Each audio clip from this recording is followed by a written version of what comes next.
let's go hunt.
I'm just on my knees. It's totally uncomfortable. I had to find a spot in the dark this morning, and my clock's about to tick for when this spot is usable, as you can see. The sun's starting to come up. I'm about to be glaring in the sun, sitting in the middle of this field. There's just no way this works. There was either a doe, probably a doe, losing her mind down in here for like 30 minutes straight. Probably blew maybe 30 times. All the while, I've got this buck up here who I thought was a doe until like 20 minutes ago. I chewed this buck. It's like the smallest little basket spiker. But he's symmetrical, you know, and it's bigger than the one I got last year, so it might be a small buck to most people, but man, he got my blood going once I realized it was a buck. And then he started to make a couple tiny little rubs. I watched him take a shit, then he licked his own ass. I didn't know they do that. He just tucked right up in here. I don't know if he went very far. I imagine he probably just went like 30-40 yards up there and bedded, but I don't think he's bedded down yet with the rate that he's been moving. He stood in that field for like 30-40 minutes, just took maybe 3 steps in 40 minutes, you know. Meanwhile, I clear as day to him, and he kind of had an idea I was here. He kept peeking over, but he never like stared at me or did any sort of head bob or foot stomp, so I don't think he really knew that there was someone over here. I think he was just looking around, because he never stared too long. Great start to the morning at Josh's spot. What an awesome encounter. That was cool.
you may not, but a lot of people believe that the blue jays kind of tell you when the deer are coming. When you hear them start going off, it's usually because there's a deer walking through, or something's walking through, a person, a deer. They usually start sounding off, especially when you'll hear more than one at once. Alright, so it's almost 9 o'clock, and nothing else has come out since that buck in the beginning, but Josh said he had a different buck by him because it was like an actual full rack buck, just a little smaller. I don't think we saw the same one. The one I saw is a really small, really small 6-point, or it's a big 4-point. It was hard to tell from far back over here, but he did have some junk up top, you know. I would have shot him for sure, but I've just been leaning on this tree for 3 hours now, and it's starting to get really tough on the knees. You know, I'm starting to go back and forth between standing and leaning in the shadow of the tree and getting on my knees. The way I see it is I'm only gonna have a chance at shooting a deer if it comes in when I'm on my knees, because it's gonna see me when I stand up. I think when I'm down though,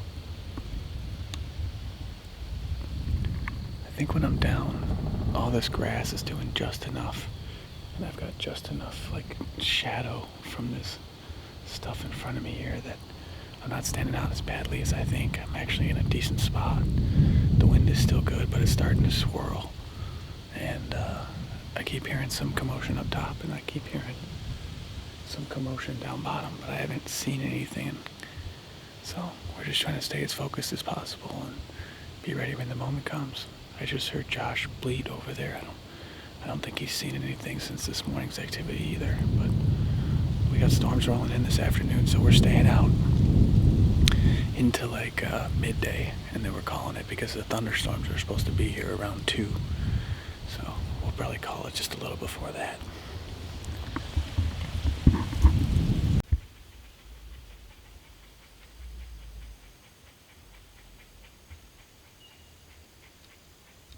We got rain coming in the next like 2 to 3 hours, and it's gonna be like a thunderstorm. So with that in mind, I'd prefer not to shoot a buck before a thunderstorm, because then we'll have to track it and find it in a thunderstorm. So we're gonna back out with about 2 hours to go. There's about a 50% chance my mic is dead and you're not hearing this. There's also a 50% chance that down in here I'm gonna bump a buck, the little spiker, on my way out. I think he's down in there still. If he is, we'll find out pretty soon. But we're gonna start walking out now, and hell of a morning, hell of a week. We didn't punch a tag, but I have never experienced better deer activity and just hunting in general in my life. This was even better than when I got my buck last year. I mean, he was one of the few deer I saw, you know, that came right in. I mean, I've had multiple encounters this trip. I've gotten full draw a couple times, and we'll talk more about it when we get back to the house, because I don't want to bugger this up too much, but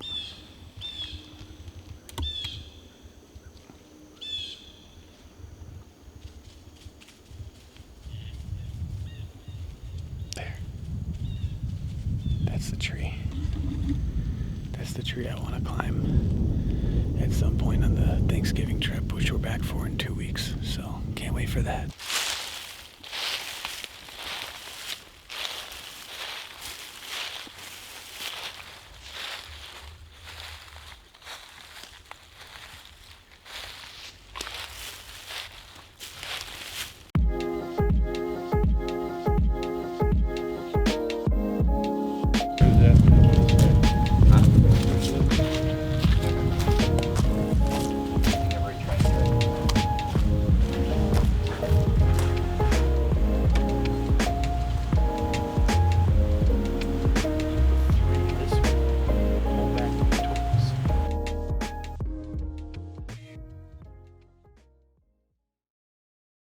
Did you hear that one?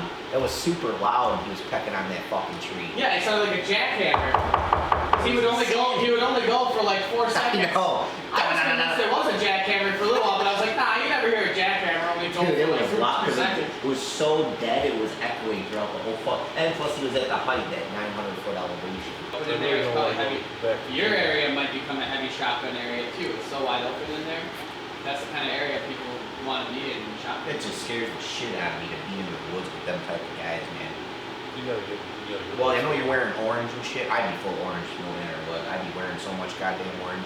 I'd be a pump. Oh, I'd be in a tree stand. I would never go public shotgun ground. No way. I would do it, but I'd go in a tree.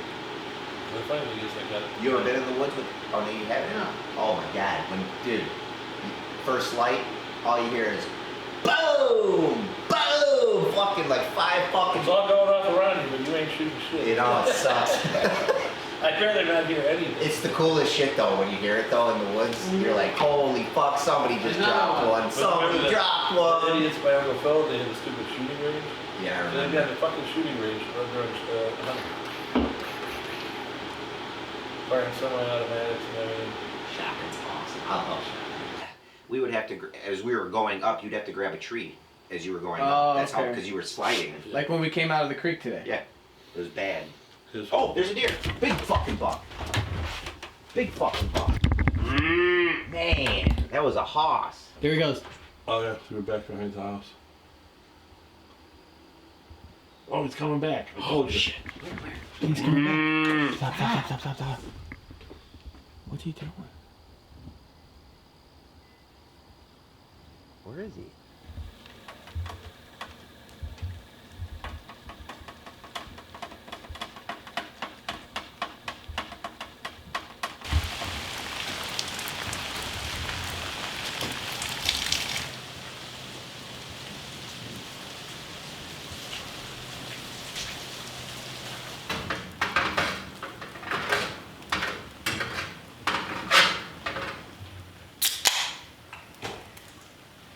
It's not a deer camp without a couple drinks, right, guys?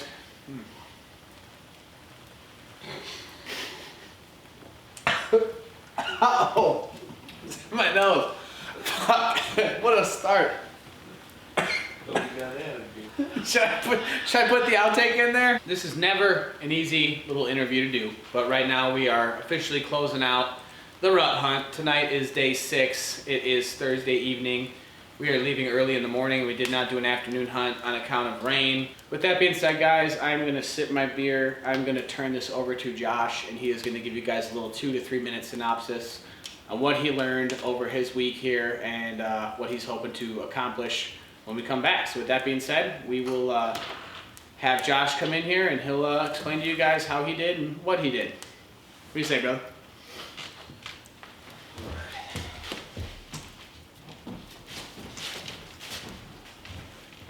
Well, going off Ryan's explanation how the trip went, basically first day, came in, found hot sign right off the bat, which is unusual for me. Usually it takes me a couple days, especially for public. Hit it right the first day, set a spot right off the bat. 2-3 does come down from the ridge line, probably bedding early morning, and didn't really get a shot off, couldn't. Just saw him in the distance and came back, went over with Ryan. We discussed the plan for basically my area. He was sticking in his area all week, and we got together at the end of the week, like he said, and basically, you know, today was the last day, and Explain a little bit of what the area is like and what made you like it so much. it was the openness in the timber. I found a ridge line on both sides. It was both open, super nice. Bottom was thick, which was awesome because, you know, as anybody else knows, they all like that thick stuff in the bottom. So Yeah, that I was agree. good. Bumped a couple deer walking in a couple times, couple bucks. And then, yeah, just stuck with it. Found a scrape.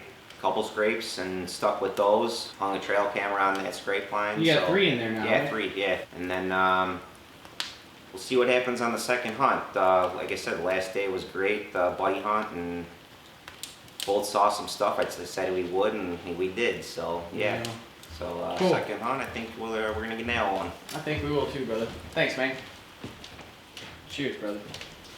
All right, guys, so I just wanted to give you guys a little 2-minute synopsis of kind of, you know, not just my story, but also what went on with Josh this week, because honestly, he had a hell of a week as well. And he just obviously is smarter than me and doesn't want to deal with the pain in the ass that this self-filming thing is.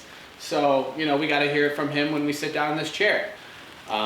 Basically, this was the best trip that I've pretty much ever had, from a deer encounter perspective to the memories that we made. All of it was great. The place we're staying, the weather did suck, be honest on that one. We wanted some colder weather. The cold front hits right when we leave, but you know what? We still saw deer. We still saw deer moving even when it was 72 as the high today. And Josh saw deer yesterday and 71 was the high yesterday on November 9th and 10th. So go figure. Anyways, guys, see you in about 2 weeks when we kick off the second ladder of this deer hunting series, as we call it. That one will probably be only like 3 episodes long, maybe even just 2. That's the Thanksgiving week, so obviously that's after gun season. We'll see how it goes. Thanks for watching. Keep water hopping, and I'll see you soon, guys.